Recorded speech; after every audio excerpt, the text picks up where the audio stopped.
My name is Renee Calloway, and I am 47 years old.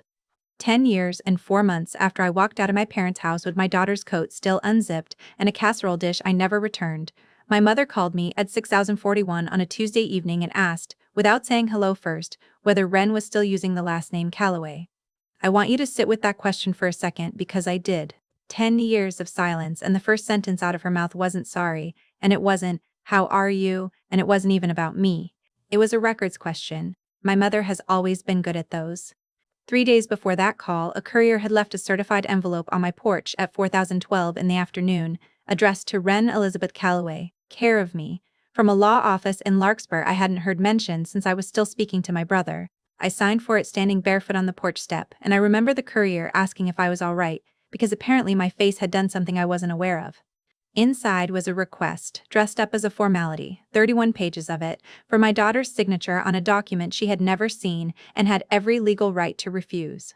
My family needed something for my 18-year-old, and they needed it inside of 30 days, and they had no idea that the reason they needed it traced back to a piece of paper my husband asked me not to open until she turned 18. They didn't know what he'd written. They didn't know why he trusted her, and only her, with the truth of it. And by the time they figured out what they were actually asking for, it was already too late to ask nicely. Before I take you back to how we got here, if you're the kind of person who's ever had a family member show up only once the numbers changed, hit follow on this channel, because I tell stories like mine every week, and I'd like you around for this one. And if part of you is already guessing how this ends, drop a comment telling me what you think my mother wanted, and I'll tell you at the end how close you got. Let me take you back 14 years. To a town called Larkspur, population just over 4,000, the kind of place where everyone still calls the hardware store by the name of the man who sold it in 1994. My father, Gordon Iverson, ran the feed and grain supply on Route 9 for 31 years, same boots, same green cap, same seat at Peg's Diner every Sunday after church. My mother, Carol, kept the books for 3 businesses in town, including his, and kept the ledgers of her children with the same precision. My brother Trevor was 2 years older than me and had, by the time he was 25, a wife, a house with a wraparound porch, and a standing invitation to every decision our parents made. I loved him. I still don't hate him, not really. But growing up, there was Trevor's side of the hallway and there was mine, and everyone in that house knew which side got painted first. Growing up in that house taught me things I didn't fully understand until I had a daughter of my own. Trevor got the bigger bedroom, the one with the window seat, because he was the one who'd need the space someday for a family. I got the room over the garage, which was fine, warm enough in winter if you kept the door shut, and I didn't think much of it until years later when I noticed how naturally I'd learned to ask for less. When Trevor turned 16, my parents bought him a truck, used but running, $400 to $100 out of my father's own account. When I turned 16, 2 years later, I got a bus pass and a lecture about the value of earning things yourself. I believed that lecture honestly for a long time. I still half believe it. It's just that I noticed, eventually, it only ever applied to me. I met Daniel Calloway at 26, at a title company training in Millbrook, 90 minutes from Larkspur, where I'd taken a job examining property records because I liked the particular calm of a clean chain of title, the way every transfer either lines up or it doesn't, no room for anyone's feelings about it. Daniel taught middle school science and laughed at things a full 2 seconds before anyone else got the joke, which used to embarrass him and which I loved more than almost anything about him. He had a habit of narrating his own thinking out loud when he graded papers, low under his breath, like the students could still hear him through the pages. My mother liked him well enough at first. She called him practical, which from her was closer to a compliment than it sounds. My father liked him better than he liked most people, mostly because Daniel knew how to fix a small engine and wasn't afraid to get his hands dirty helping haul feed sacks on a Saturday, the kind of thing that counted for more in my father's eyes than a diploma ever would. For a while, in those early years, I let myself believe the imbalance from my childhood might have just been a phase, something that would even out once there were grandchildren in the picture. I was wrong about that, but I understand now why I wanted to believe it. Hope is a stubborn thing, especially the kind you inherit before you're old enough to know better. We married when I was 29, a small wedding, 70 guests, a reception in the Grange Hall that cost less than Trevor's rehearsal dinner alone had cost 3 years earlier, and nobody in my family seemed to notice the difference except me. Ren was born 14 months later, on a Tuesday in March, 7 pounds 2 ounces, and my father, who ran numbers the way other men run fences, did something that year that nobody in the family thought twice about at the time. He sat down with the family accountant, a careful man named Walter Kessler who'd handled the Iversons' books since before I was born, and set up a small holding structure for Iverson Family Holdings, LLC, which owned the land at Birch Lake and the 4 rental cabins on it. Inside that structure, he carved out an 8.3% membership interest and put it in a trust with my newborn daughter's name on it. It was, as far as anyone could tell, a tax move, a generation-skipping gift meant to keep some portion of the estate out of a future taxable event. Grandparents do this. Nobody expected it to matter, least of all me. I signed a form or two as her custodian and forgot about it within the year, the way you forget about most paperwork that doesn't ask anything of you yet. Daniel died when Ren was 8. An aneurysm, on a Thursday, at 2005 in the afternoon, while he was grading lab reports at his desk in an empty classroom. I got the call from the school nurse, and I remember exactly what I was holding when the phone rang. A bag of frozen peas I never put back in the freezer, because I dropped it on the kitchen floor and left it there for 3 days. I remember the nurse's voice more clearly than almost anything else from that year, careful and slow, the way people talk when they've had to say a sentence like that before and know there's no version of it that doesn't land like a blow. The funeral was on a Monday. 200 and something people came, half of them former students, one of whom stood up uninvited and told a story about a frog dissection that made the whole room laugh through their crying, which I think Daniel would have loved more than anything else that day. My parents drove up for it. My mother brought a casserole dish, glass, with a taped label on the bottom that said E. Verson in her handwriting, the same dish I'd learn 11 months later that she'd want back. What I did not know, at the time, was that 6 weeks before he died, Daniel had written a letter and asked his mother, Marilyn, to keep a copy of it in her safe deposit box in case anything ever happened to the copy he gave me. He gave me mine in a plain white envelope, sealed, blue ink on the front in his terrible teacher's handwriting, for Ren. Only when she's 18. I put it in an accordion file from my office, the kind we use for closing documents, and labeled it the only way that made sense to me at the time. Iverson. Do not file. The life I built for Ren in Millbrook was small on purpose. We had a 2-bedroom rental for the first 4 years, then a modest house with a crabapple tree in the front yard that dropped fruit nobody ever cleaned up fast enough. Dinner was at 6003 most nights, non-negotiable, because Daniel had insisted on it when he was alive and I never saw a reason to change it once he was gone. We had a rule that Sundays were for pancakes no matter how the week had gone, and a rule that nobody left the house angry without saying at least one true thing first. None of it was glamorous. All of it was steady. And steady, it turned out, was the thing Ren needed most, more than money, more than a bigger house, more than any of the things my family assumed mattered. For the first 11 months after Daniel died, my parents were, by any fair account, present. Casseroles. A check for $340 that I never cashed. My mother came twice a week to help with Ren's homework. And then, at Christmas that first year, everything changed in about 90 seconds, and I can still tell you exactly how it happened, because I've replayed it enough times to count. We were at my parents' house, the whole family, the tree lit, Trevor's kids, Ashlyn and Cole, tearing into a stack of presents wrapped in the same red gingham ribbon my mother has used every year since I was a child. There were 14 gifts under that tree with Ren's name on them the year before. That year there were 9, and I didn't count them until later, but I noticed, the way you notice a smell before you can name it, that the pile in front of my daughter looked thinner. My mother was refilling drinks. She walked past the gifts, picked one up, checked the tag, and without breaking stride, slid it out of Ren's stack and into Ashlyn's. She did it quietly. She did it in front of 11 people. Nobody said a word, including me, because I was still in the part of grief where you don't trust your own eyes yet. I asked her about it in the kitchen 20 minutes later, and my mother, drying a wine glass, said the sentence that I would carry in my chest for the next 10 years, and that I am going to say to you now exactly the way she said it to me. She isn't really part of this family anymore, Renee. Woke. Daniel's gone? We have to think about who we're actually building something for. She said it the way you'd correct a mislabeled file. Flat. Reasonable. Like she was doing me a favor by saying it out loud instead of letting me figure it out on my own. I left that night with Ren's coat half-zipped, a casserole dish that was never mine to keep, and a decision I made in the car before I even hit the county line. I was done asking my family to see my daughter as theirs. I was going to build her a life so steady, so unquestionably hers, that she would never once have to wonder if she was enough to be loved. And whatever came of that letter in the accordion file, whatever Daniel had written, she'd get to open it on her own terms, at 18, the way he asked. If any part of that Christmas story sounds familiar to you, if he's ever watched someone quietly decide you are no longer worth the investment, I want to hear about it. Comment and tell me where you're watching from, and what time it is where you are right now, because I read every one of them. I didn't sleep much that first month. I'd lie awake running the 90 seconds of that Christmas over and over, wondering if I'd misread it, if my mother had just been tired, if I was the one being unreasonable, the way she'd suggested on that 22-second voicemail. It took me longer than I'm proud of to trust my own memory of it. Grief does that. It makes you doubt the parts of a story that don't need doubting, because doubting them is easier than sitting with what they mean. The first year was the hardest, financially and otherwise. I moved us to Millbrook full-time, kept my job at the title company, worked my way up over the next several years to senior examiner, which meant I spent my days reading the full history of a piece of property, back to the last clean transfer, flagging every lien somebody hoped nobody would notice.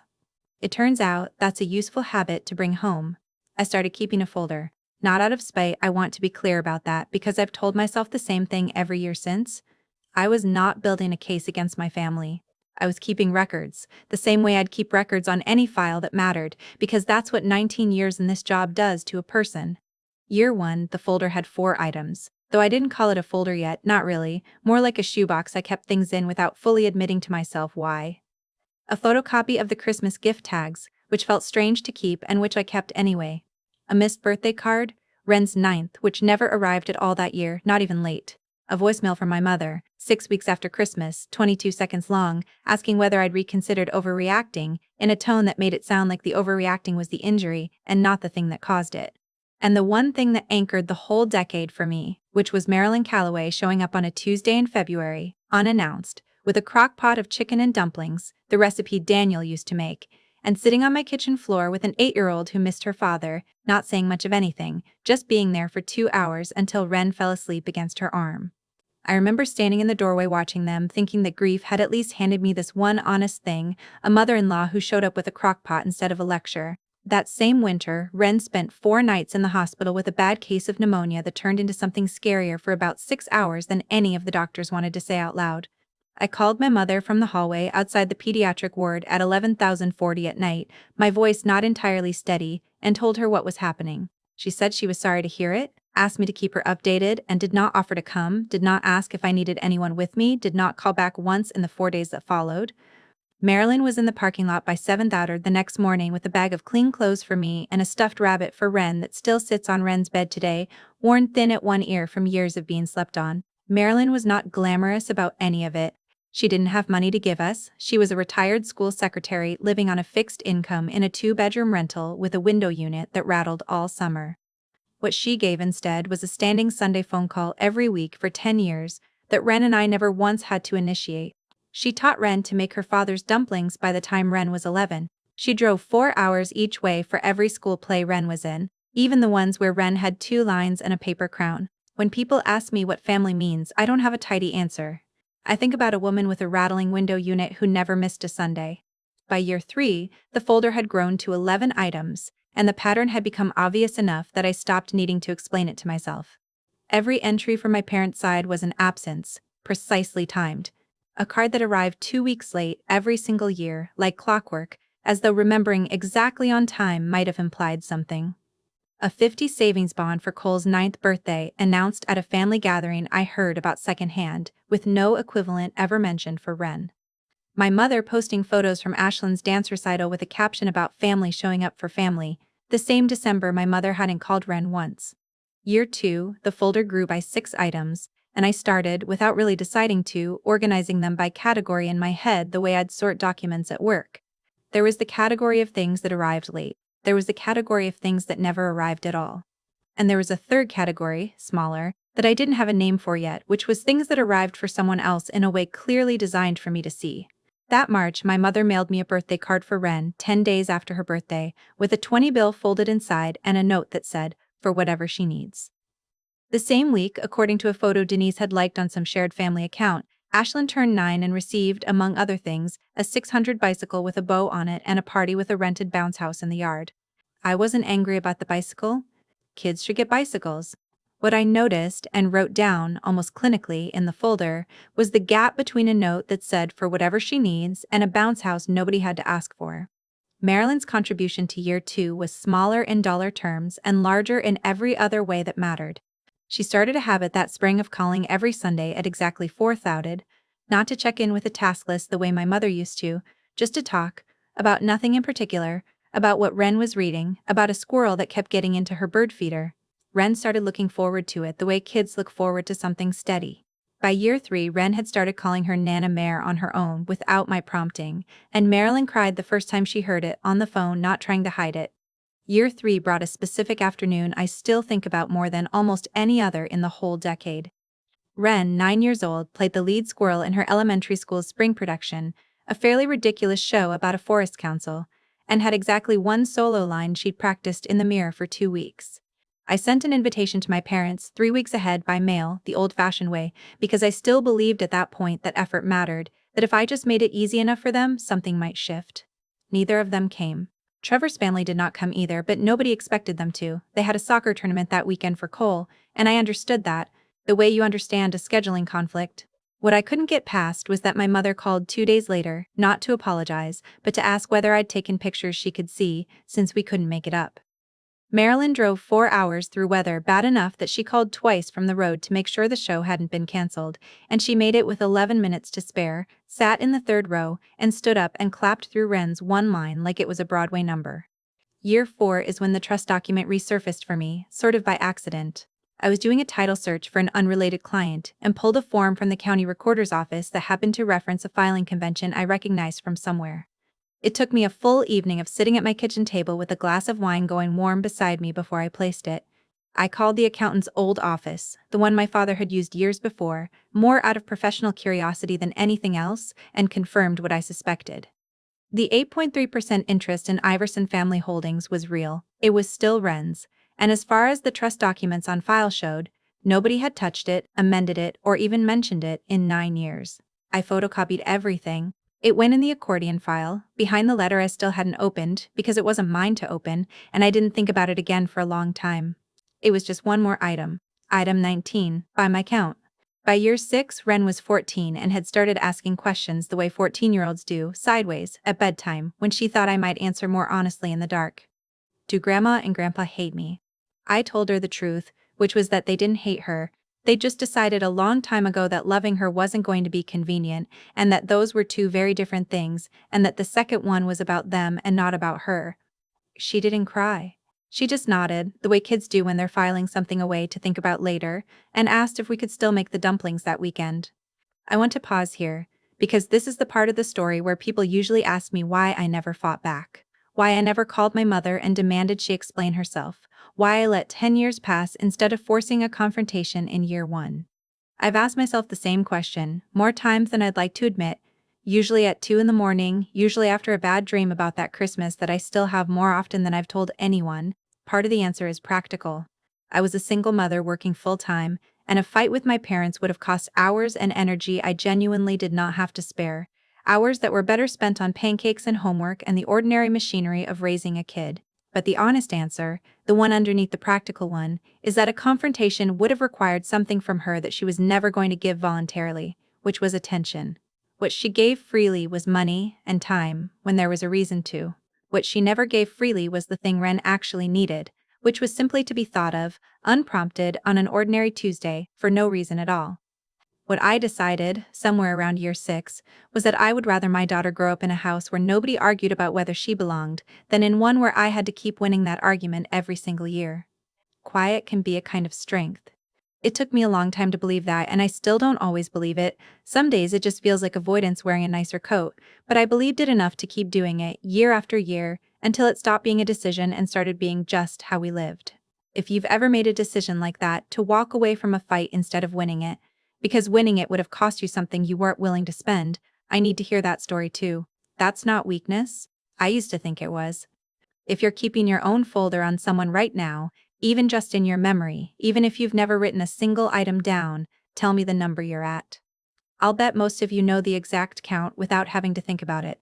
Year 5 was the year I stopped hoping for a phone call and started, quietly, building the life I actually wanted instead of the one I kept waiting for my family to notice.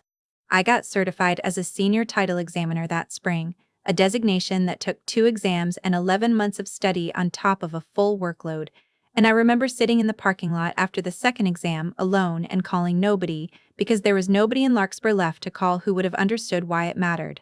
Marilyn understood. I called her instead, and she picked up on the second ring. and I could hear her set down whatever she was doing to actually listen.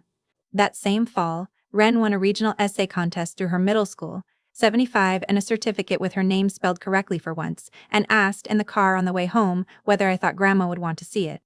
I told her the truth, gently, which was that I didn't know, and that it was all right either way, and Ren nodded and taped the certificate to the inside of her closet door instead of the refrigerator, where I understood, without either of us saying so, that she'd put it somewhere safer than a place visitors might see and ask questions about. Year 6 is the year Ren, 14 by then, started asking the sideways bedtime questions I mentioned before, and it's also the year my mother, without any warning, sent a single email, forwarded from an address I didn't recognize, containing a flyer for a family reunion weekend at Birch Lake, CC'd to what looked like 40 relatives, with my name on the list but no personal note attached, nothing that acknowledged the 6 years of silence in between. Oh, I didn't go. I sat with the decision for 3 days before I made it, because some small stubborn part of me wanted to believe an invitation was an opening. But an invitation copied to 40 people isn't an apology, it's a head count. And I'd read enough documents by then to know the difference between an offer made in good faith and one made to keep a record clean. Year 7 changed the trajectory of everything, though none of us knew it yet. That spring, Ashlyn turned 16, and my mother threw her party at the community center with a hired DJ, a chocolate fountain, and 80 guests, a party that reportedly cost somewhere north of $4,800 according to Denise, who went and felt strange enough about it afterward to mention the figure to me unprompted. Ren turned 14, 3 weeks later. We had pizza and a movie and Maryland's dumplings, and Ren blew out 14 candles on a grocery store cake and told me it was the best birthday she'd had, and I believed her, because I watched her face while she said it. I'm not telling you this to say the party was wrong. Kids should get chocolate fountains if their family can manage it. I'm telling you because the gap between those two birthdays, 3 weeks apart, in the same extended family, is the clearest single snapshot I have of what those years actually looked like from the inside. That same year, Trevor's business picked up its first major municipal contract, repaving a stretch of county road worth just under $890,000, and the family group chat I wasn't part of, the one I wouldn't learn about for years, started filling up, according to Denise, with the kind of pride my parents had never once extended toward anything I'd built. I don't say that bitterly anymore. I say it because it's just what happened, and it's part of why nobody in that family thought to ask, when the trouble came later, whether the girl they'd stopped inviting to reunions might be the one holding the piece of paper that could save them. Trevor's construction business, which had grown from a 2-truck operation into something with a real office and 11 employees, took on a large expansion loan through Cedar Ridge Bank to bid on a commercial project outside of Larkspur.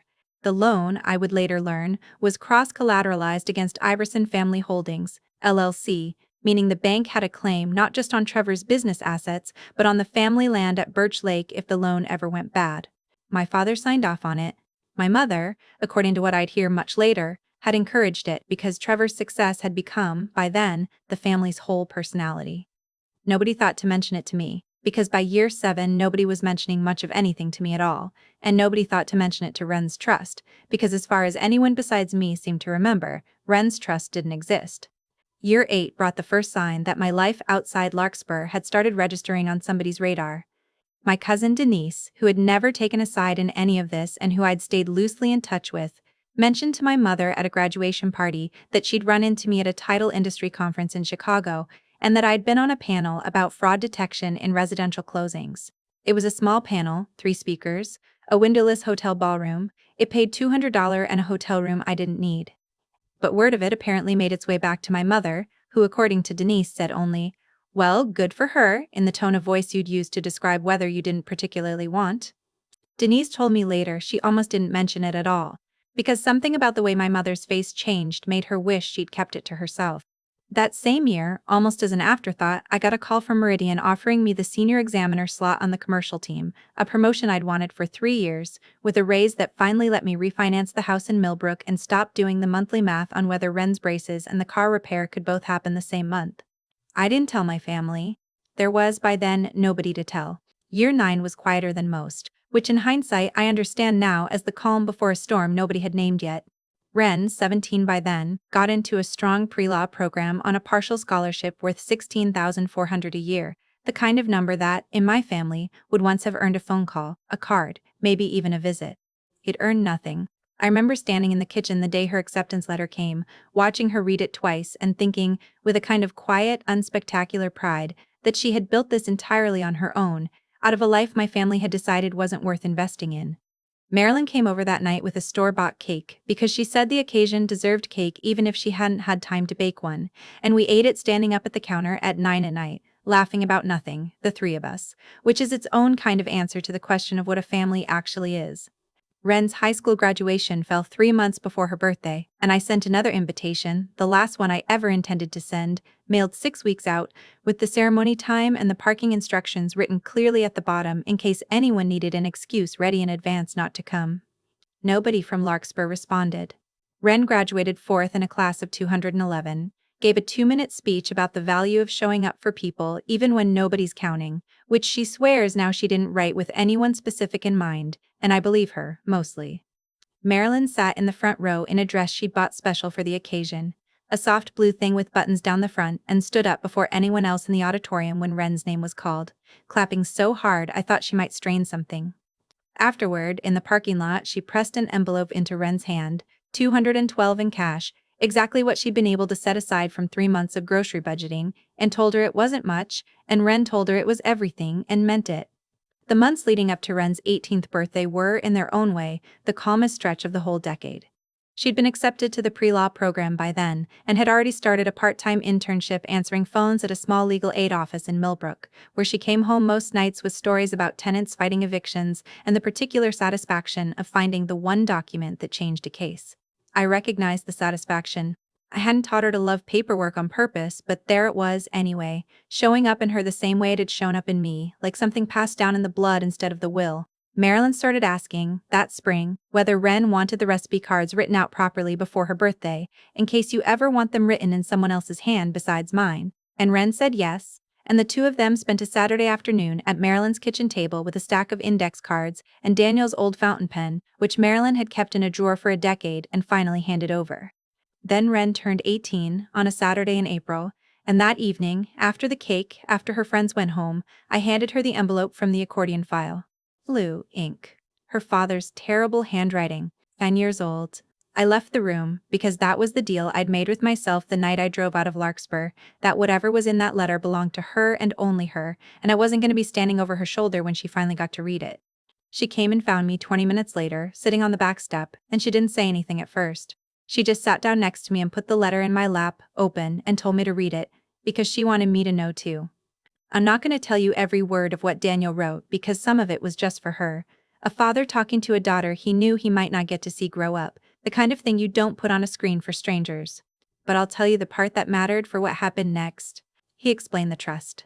He explained that her grandfather had set it up years before anyone had reason to think it would ever matter. That it was real, that it was hers, 8.3% of a piece of land and 4 cabins that her family would probably, someday, need something from her to move. And then he wrote the sentence that I think about more than almost anything else he ever said to me while he was alive. Whatever they ask you for, whenever they ask, you get to decide with a clear head and nobody standing over your shoulder. Don't let anyone, including your mother, turn this into a test of whether you love them enough. 2 weeks after Wren's birthday, at 10,004 on a Sunday morning, Denise forwarded me a screenshot, unprompted, with a message that just said, I don't know if you should see this, but I think you should. I read it standing in my kitchen with a coffee going cold in my hand, and I read it 3 more times after that, not because the words changed, but because some part of me kept expecting them to. It was from a family group chat I wasn't part of, obviously, a chain between Trevor, my mother, and my father, dated 4 days earlier. Cedar Ridge Bank had called the loan. The commercial project had stalled, a permitting fight had eaten 8 months and roughly $310,000 nobody had budgeted for, and the bank was moving toward foreclosure on the Birch Lake property, which, because of the cross-collateralization, put Trevor's own house at risk too. And in the middle of that chain, Trevor had written the sentence I've since had to read about 100 times to believe it was real. We need Wren's signature to restructure. She's basically a paralegal, she reads contracts for a living, make the letter sound warm. Mom, you write it, you're better at that part than I am. I didn't call anyone. I didn't confront anyone. I did what I do professionally, which is what I've always done with things that scare me. I filed it. I made 3 copies, one for the accordion folder, one for a fireproof box at the house, one I scanned and emailed to myself at an address my family had never seen.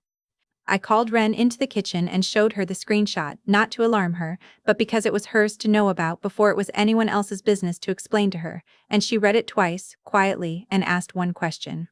Do I have to sign anything? I told her the truth, which was that, as far as I understood it, no, not unless she chose to, and that we were going to find out for certain before anyone else got a say in the matter. I called an estate attorney named Paul Nakamura the next morning, not to attack my family, but to confirm, in plain language, exactly what Ren's rights actually were, because I needed to know, before this went any further, that no signature could be extracted from her that she didn't fully understand and freely choose to give. Paul spent 40 minutes on the phone walking through the original trust documents, the operating agreement for Iverson Family Holdings, and the loan file from Cedar Ridge Bank, which he pulled from the public record in about 10 minutes flat. He confirmed what I already suspected from years of reading documents like this one. She was a full member of the LLC now that she was 18, the trust having terminated automatically on her birthday and rolled her interest directly into her name. Her consent was required for the restructuring the bank was demanding. And nobody, not the bank, not my brother, not my mother, could touch that 8.3% without her signature, full stop. They're going to come to her fast and try to make it feel urgent, Paul told me. Urgency is the whole strategy. Don't let anyone put a clock on a decision that isn't theirs to time. 3 days after that call, the certified envelope showed up on my porch, 31 pages, a cover letter from a Larkspur law firm I didn't recognize, addressed to Ren, care of me, with a signature deadline of 30 days circled twice near the bottom in a hand I did recognize, my mother's. And 3 days after that, my mother called at 60:41 in the evening and asked whether Ren was still using the last name Calloway. Before I tell you what happened at that meeting, this is the part of the story where I usually ask people to subscribe, because what came next is the part that took me 19 years of reading other people's legal disasters to know how to handle calmly. Stay with me, because the next 10 minutes are the ones I get asked about the most, and I want to get them exactly right instead of rushing through them. If watching someone try to buy back a relationship they walked away from is something you've lived through, you already know why my hands were steadier that morning than they had any business being. I told my mother we could talk, but not on the phone and not at her house. I picked the place. A small conference room at Meridian Title and Escrow, my office, on a Thursday morning at 9:00, because I have spent 19 years learning that the person who controls the room controls the meeting, and for the first time in this entire relationship, I intended to be that person. Grace, the front desk receptionist who's worked at Meridian almost as long as I have, brought in a tray of coffee before anyone arrived and asked quietly if I needed anything else, watching my face a beat longer than the question required. I told her I was fine. She squeezed my shoulder on her way out and said, "You've got this," which is not a thing receptionists are paid to say, and which I've thought about more than once since.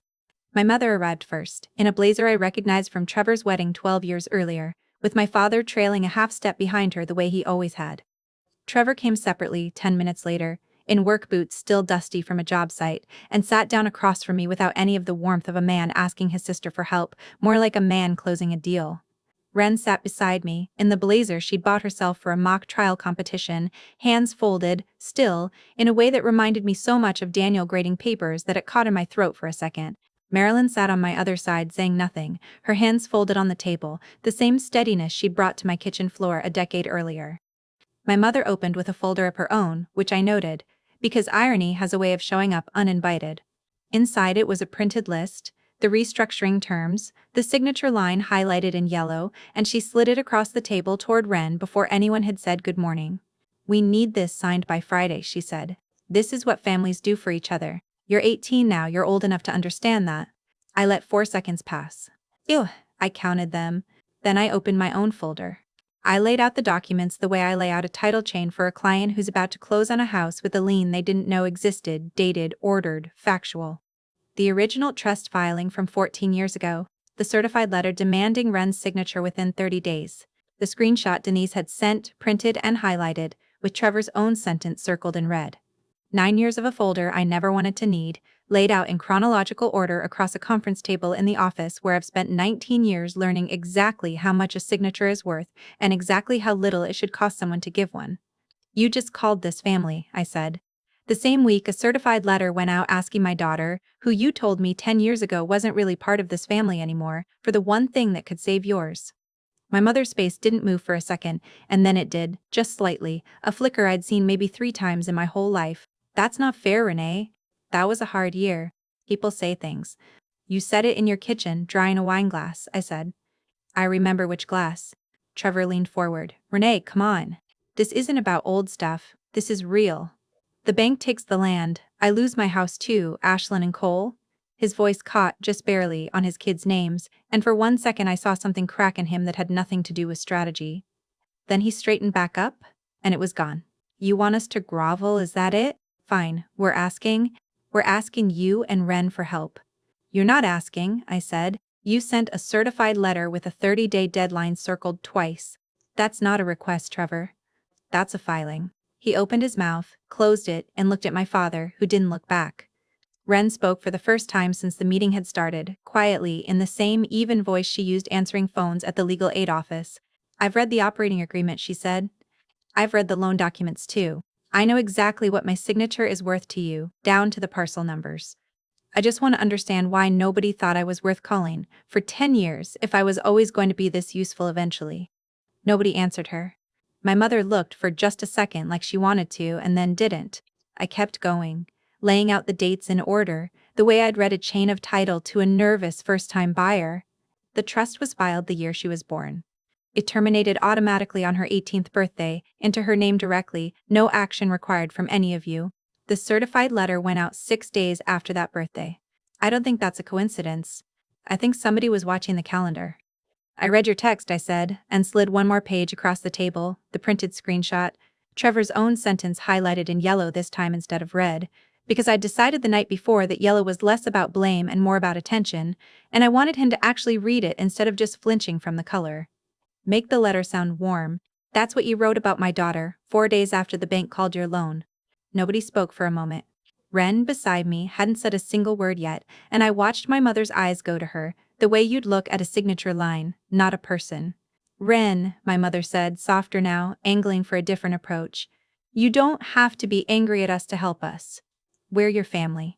Whatever happened between me and your mother, that's between us. Ren looked at her, calm, the exact stillness her father used to have right before he said something quietly devastating in a faculty meeting. You took my name off the gift pile, she said. I was 8. I remembered the ribbon.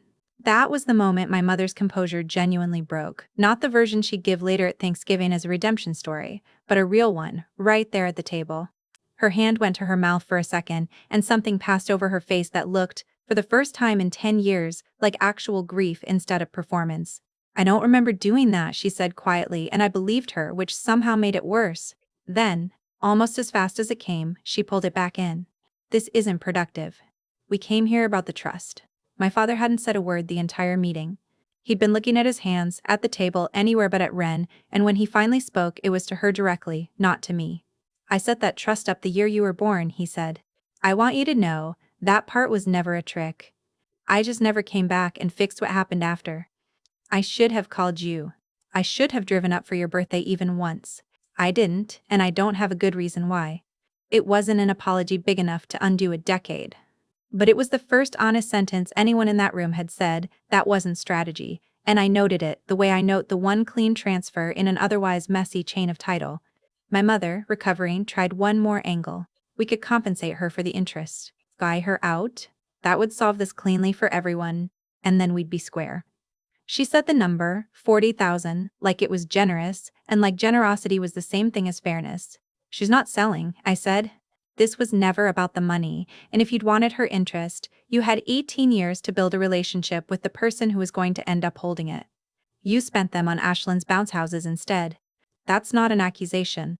It's just the order things happened in.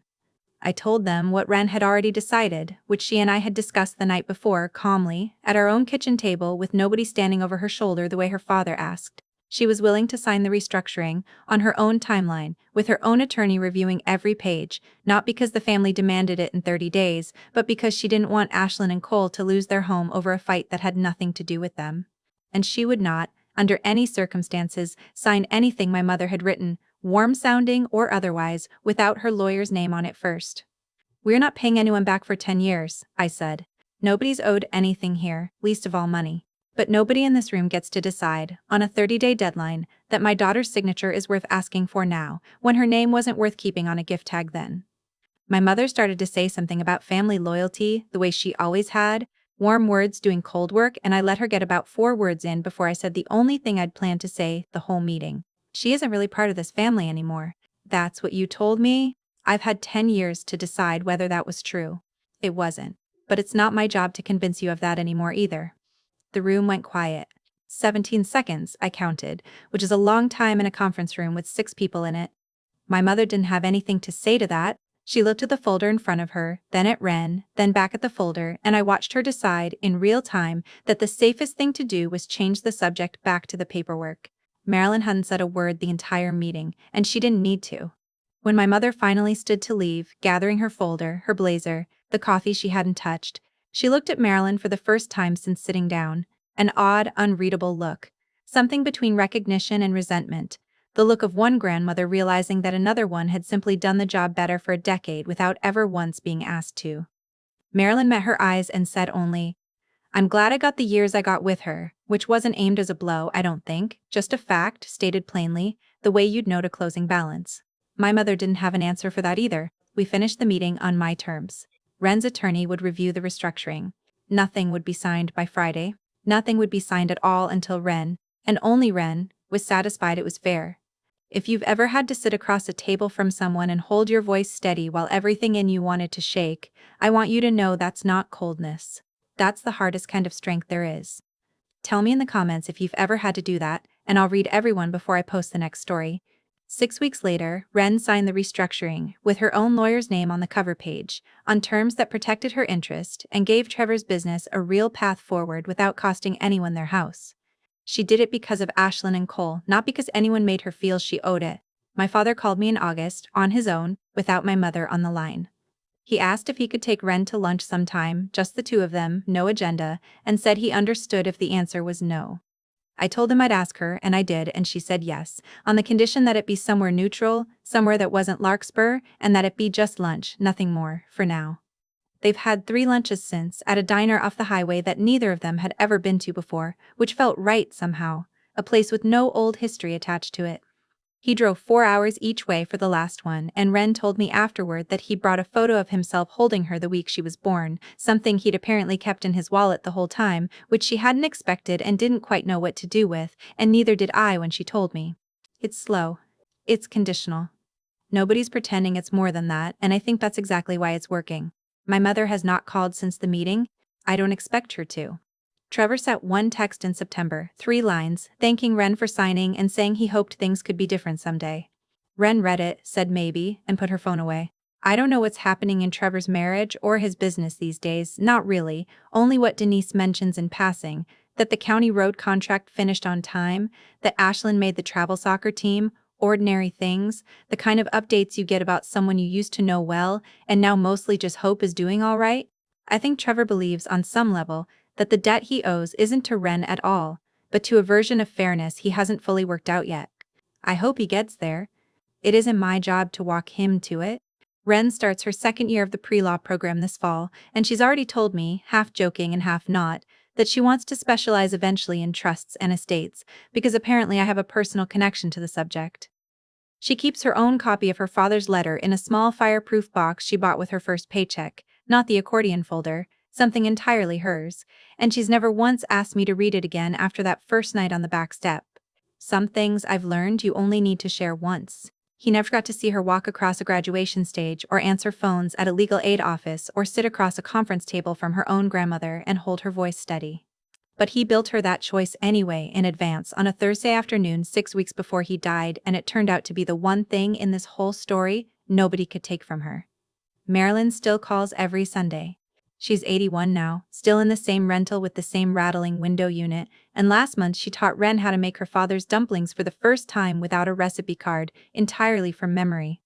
Ren calls her some Sundays before I even get to, and I've caught myself more than once standing in the hallway just listening to the two of them laugh about something small, thinking that whatever else this family cost us, it never once cost us that. We had the dumplings for dinner at 6,030, the 3 of us, at my kitchen table, nothing special about the evening except that it was ordinary and warm and entirely ours. The accordion folder is still in the cabinet above the microwave, right where it's been for a decade, and Ren's fireproof box sits on her dresser now, and somewhere between those 2 containers is the whole shape of what this family actually turned out to be, not the one drawn on paper in Larkspur, but the one that showed up, on time, every single Sunday for 10 years, without once being asked twice. That's my story. 10 years, 22 items in a folder I never wanted to keep, and one 8.3% trust that turned out to matter more than any of us ever expected. I still have the folder. I don't add to it anymore, not because everything's resolved, but because I finally stopped needing it to prove anything to anyone but myself. If there's one thing I want you to take from it, it's this. You don't have to fight loudly to win. Sometimes the quietest thing you can do, staying steady, keeping records, refusing to hand over the thing someone only wants now that it's worth something, is the whole reckoning. Nobody has to raise their voice for the truth to land. My mother taught me, without meaning to, that a person can say something cruel in the exact same tone they'd use to read a grocery list. And for a long time, I thought that meant I had to answer cruelty with heat to make it count. I don't think that anymore. The coldest, clearest sentence I said in that whole conference room was also the quietest one, and it's the only one that actually changed anything. If this story meant something to you, subscribe for the next one and tell me down in the comments what you would have done differently at that table. I read every single comment, and I'll see you in the next one.